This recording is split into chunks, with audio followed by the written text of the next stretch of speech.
খবর শুনছেন বর্তমান নিউজ টিভি ইউটিউব চ্যানেল থেকে। আজকের বিশেষ খবর হলো, প্রধানমন্ত্রী পদে শপথ নিয়েই খেলা শুরু। বঙ্গে আসছে শাহের মন্ত্রকের বিশেষ টিম। কেন্দ্রীয় মন্ত্রিত্বে বঞ্চনা, মোদীকে উচিত শিক্ষা দিলেন চন্দ্রবাবু নাইডু।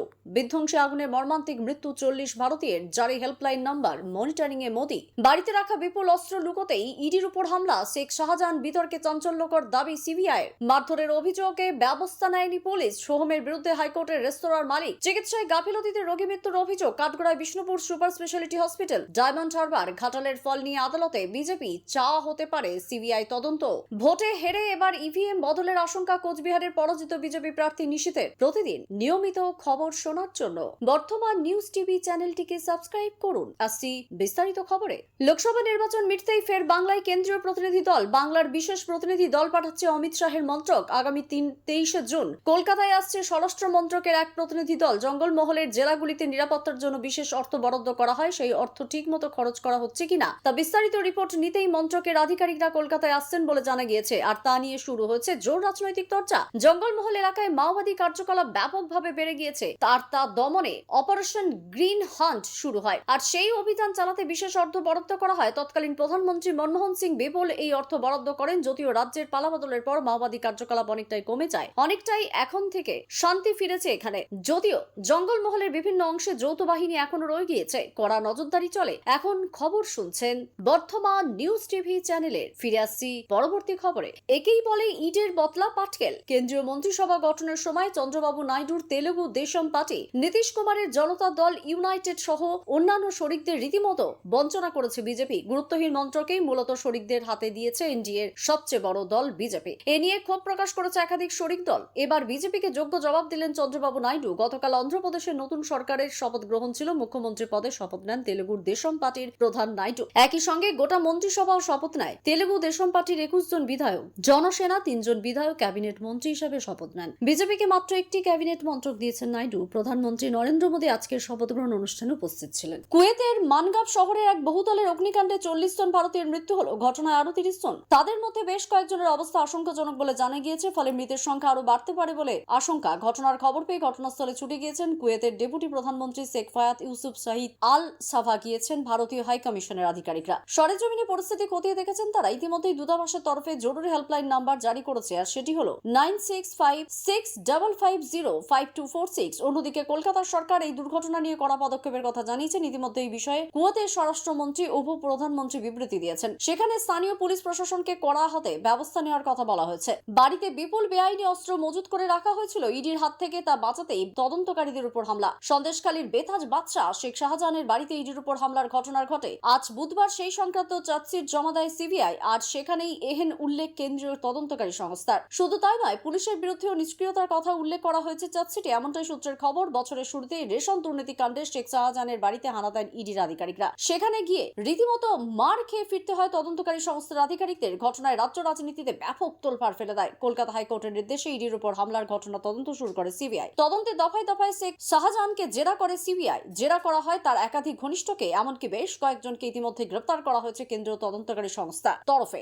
শুধু তাই নয়, সরেজমিনে একেবারে সন্দেশখালী গিয়ে তদন্ত চালিয়েছেন আধিকারিকরা। এমনকি শেখ শাহজাহান ঘনিষ্ঠ আবু তালেবের বাড়ি থেকে বিপুল অস্ত্র উদ্ধার করে সিবিআই। এনএসজির সাহায্যে তা উদ্ধার করা হয়। ইতিমধ্যে আবু তালেবকে গ্রেপ্তার করা হয়েছে সিবিআই তরফে। তাকেও জেরা করে বেশ নতুন তথ্য পান আধিকারিকরা। আর এরপরেই এই চার্জশিট। সেখানে ইডির উপর হামলা নিয়ে একের পর এক চাঞ্চল্যকর তথ্য সমস্ত বের করবে ইডি। এখন খবর শুনছেন বর্তমান নিউজ টিভি চ্যানেল। অভিনেতা তথা বিধায়ক সোহমের চক্রবর্তীর বিরুদ্ধে নিউ টাউনের এক রেস্তোরাঁ মালিককে মারধরের অভিযোগ ওঠে। বেশ কয়েকদিন কেটে গেলেও ঘটনাটিতে কোনো ব্যবস্থা নেয়নি নিউ টাউন থানার পুলিশ। এবার সেই অভিযোগ কলকাতা হাইকোর্টে দ্বারস্থ হয়েছে সংশ্লিষ্ট রেস্তোরাঁর মালিক। গতকাল রেস্তোরাঁর মালিক আনিসুল রহমান নিরাপত্তা চেয়ে হাইকোর্টে আবেদন করেছেন। তার দাবি, তাকে এবং তার পরিবারকে হুমকির মুখে পড়তে হচ্ছে। তাই আদালত নিরাপত্তার ব্যবস্থা করুক। মামলা দায়ের করার অনুমতি দিয়েছেন হাইকোর্টের বিচারপতি অমৃতা সিনহা। গত শুক্রবার সন্ধ্যায় শুটিং করতে গিয়ে নিউ টাউন সাপুরজি এলাকায় একটি রেস্তোরাঁর মালিককে মারধরের অভিযোগ উঠেছিল। অভিনেতা তথা চণ্ডীপুরের তৃণমূল বিধায়ক সোহম চক্রবর্তীর বিরুদ্ধে মারধরের অভিযোগ অস্বীকার করে সোহম দাবি করেছিলেন বচসা চলাকালীন হোটেল মালিক তার নেতা অভিষেক বন্দ্যোপাধ্যায়কে নিয়ে কটূক্তি করেন। এতেই তিনি রেগে যান। এ ব্যাপারে সিসিটিভি ফুটেজ সামনে আসার পর বিভিন্ন মহল থেকে প্রশ্ন উঠতে শুরু করে। রেস্তোরাঁর মালিক যদি কোনো ভুল করেও থাকে, সেক্ষেত্রে একজন বিধায়ক হিসাবে হাতে আইন তুলে নেওয়া কতটা ন্যায়সঙ্গত? বিতর্ক বাড়তে থাকায় ক্ষমা চান সোহম। ঘটনা 24 ঘন্টা বাদে তিনি বলেছিলেন, আমাকেও আমার দেহরক্ষীকে কটূক্তি করা হয়, অভিষেক বন্দ্যোপাধ্যায়ের নামে গালিগালাজ করায় আমার মাথা গরম হয়ে গিয়েছিল। কিন্তু একজন জনপ্রতিনিধি হিসেবে হিসেবে এমন কাজ করা উচিত হয়নি। প্রাথমিকভাবে পুলিশ অভিযোগ নেয়নি বলেও দাবি করেছিলেন রেস্তোরাঁর মালিক, যদিও পরে অভিনেতার বিরুদ্ধে থানায় অভিযোগ দায়ের করা হয়। কিন্তু ঘটনার পর থেকে নিরাপত্তাহীনতায় ভুগছেন ওই রেস্তোরাঁর মালিক। সেই প্রেক্ষিতে হাইকোর্টে সোহমের বিরুদ্ধে মামলা করেছেন তিনি। আগামী শুক্রবার মামলাটির শুনানির সম্ভাবনা রয়েছে। পরিবারের লোকজন জানাচ্ছেন, ভর্তির পর এক চিকিৎসক তাকে দেখে যান। পরে গত 24 ঘন্টায় আর কোনো চিকিৎসকই ওই রোগীকে দেখতে আসেননি বলে অভিযোগ। বুধবার বেলা 11টা নাগাদ ওই রোগীর মৃত্যু হলে রোগীর পরিজনেরা চিকিৎসায় গাফিলতির অভিযোগে সরব হন। ফের রোগীর মৃত্যুর ঘটনায় উত্তেজনা ছড়ালো বাঁকুড়ার বিষ্ণুপুর সুপার স্পেশালিটি হসপিটালে। চিকিৎসার গাফিলতির কারণেই নারায়ণ কর্মকার নামের ওই রোগীর মৃত্যু হয়েছে দাবি পরিবারের। দায়িত্বপ্রাপ্ত চিকিৎসকের শাস্তির দাবিতে সরব হয়েছেন তারা। অভিযোগ আসতেই নড়েচড়ে বসেছে হসপিটাল কর্তৃপক্ষ। অভিযোগ সত্য প্রমাণিত হলে প্রয়োজনীয় পদক্ষেপের আশ্বাসও দিয়েছেন। একাধিক বুথে সিসিটিভি ফুটেজ কেন্দ্রীয় গবেষণাগারে পরীক্ষার আবেদন করা হবে। পাশাপাশি সিবিআই তদন্তের দাবি জানানো হতে পারে। রাজ্যের 4 কেন্দ্রের লোকসভা নির্বাচনের ফল নিয়ে আদালতে যাচ্ছে বিজেপি। বসিরহাট, ঘাটাল, জয়নগর, ডায়মন্ড হারবারের ফল নিয়ে আদালতে যাওয়ার সিদ্ধান্ত। গেরুয়া শিবিরের একাধিক বুথে সিসিটিভি ফুটেজ কেন্দ্রীয় গবেষণাগারে পরীক্ষার আবেদন করা হবে। পাশাপাশি সিবিআই তদন্তের আবেদন জানানো হতে পারে। ওই 4 কেন্দ্রের ফলাফল নিয়ে আদালতে যাওয়ার কথা জানালেন বিরোধী দলনেতা শুভেন্দু অধিকারী। তিনি বলেন, আগামী সপ্তাহে হাইকোর্টে ইলেকশন পিটিশন দাখিল করবেন ওই 4 কেন্দ্রের বিজেপি প্রার্থী। বসিরহাটে সদ্য নির্বাচিত তৃণমূল সাংসদের প্রার্থী পদ বাতিলের আবেদন করা হবে। জয়নগর, ডায়মন্ড হারবারের একাধিক বুথে সিসিটিভি ফুটেজ কেন্দ্রীয় গবেষণাগারে পরীক্ষার আবেদন করা হবে। ঘাটালের একাধিক বুথের সিসিটিভি ফুটেজ ও কেন্দ্রীয় গবেষণাগারে পরীক্ষার আবেদন করা হবে। প্রয়োজনে সিবিআই তদন্ত চাইবো আমরা। বুধবার সাংবাদিক বৈঠক করেন শুভেন্দু। সেখানে তিনি বলেন, হিরণময় চট্টোপাধ্যায়ের ঘাটাল নিয়ে পিটিশন দায়ের করেছেন 1951 সালের পিপলস আইনে। কেশপুর এবং সবং থেকে প্রাপ্ত তথ্য রিপোর্ট দিয়ে আবেদন জানাতে চলেছেন। তৃণমূল শুনে রাখুক, এই পিটিশন 4-5 বছর ধরে ঝুলে থাকবে না, 6 মাসের মধ্যেই যাতে মেটে সেই ব্যবস্থাই আমরা করছি।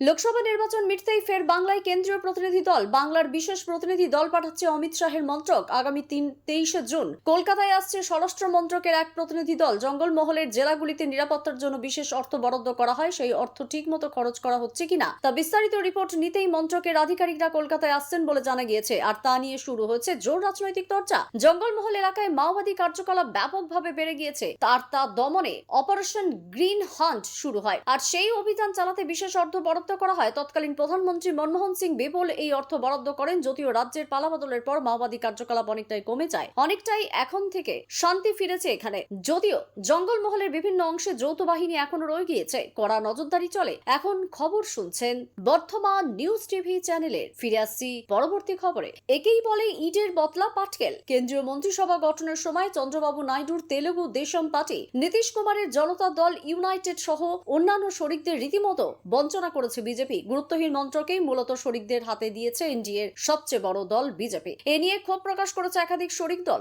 এবার বিজেপিকে যোগ্য জবাব দিলেন চন্দ্রবাবু নাইডু। গতকাল অন্ধ্রপ্রদেশের নতুন সরকারের শপথ গ্রহণ ছিল। মুখ্যমন্ত্রী পদে শপথ নেন তেলেগুর দেশম পার্টির প্রধান নাইডু। একই সঙ্গে গোটা মন্ত্রিসভাও শপথ নেয়। তেলেগু দেশম পার্টির 21 জন বিধায়ক, জনসেনা 3 জন বিধায়ক ক্যাবিনেট মন্ত্রী হিসেবে শপথ নেন। বিজেপিকে মাত্র একটি ক্যাবিনেট মন্ত্রক দিয়েছেন নাইডু। প্রধানমন্ত্রী নরেন্দ্র মোদী আজকের শপথ গ্রহণ অনুষ্ঠানে উপস্থিত ছিলেন। কুয়েতের মানগাব শহরের এক বহুতলের অগ্নিকাণ্ডে 40 জন ভারতীয়ের মৃত্যু হলো। ঘটনায় আরো 30 জন। তাদের মধ্যে বেশ কয়েকজনের অবস্থা আশঙ্কাজনক বলে জানা গিয়েছে। ফলে মৃতের সংখ্যা আরো বাড়তে পারে বলে আশঙ্কা। ঘটনার খবর পেয়ে ঘটনাস্থলে ছুটে গিয়েছেন কুয়েতের ডেপুটি প্রধানমন্ত্রী শেখ ফায়াদ ইউসুফ শাহিদ আল সাফা। গিয়েছেন ভারতীয় হাই কমিশনের আধিকারিকরা। সরেজমিনে পরিস্থিতি খতিয়ে দেখেছেন তারা। ইতিমধ্যেই দূতাবাসের তরফে জরুরি হেল্পলাইন নাম্বার জারি করেছে। আর সেটি হলো 9656555246। অন্যদিকে কলকাতার সরকার এই দুর্ঘটনা নিয়ে কড়া পদক্ষেপের কথা জানিয়েছেন। ইতিমধ্যে এই বিষয়ে কুয়েতের স্বরাষ্ট্রমন্ত্রী উপ প্রধানমন্ত্রী বিবৃতি দিয়েছেন। সেখানে স্থানীয় পুলিশ প্রশাসনকে কড়া হাতে ব্যবস্থা নেওয়ার কথা বলা হয়েছে। বাড়িতে বিপুল বেআইনি অস্ত্র মজুত করে রাখা হয়েছিল। ইডির হাত থেকে তা বাঁচাতেই তদন্তকারীদের উপর হামলা। সন্দেশখালীর বেতাজ বাদশাহ শেখ শাহজাহানের বাড়িতে ইডির উপর হামলার ঘটনা ঘটে।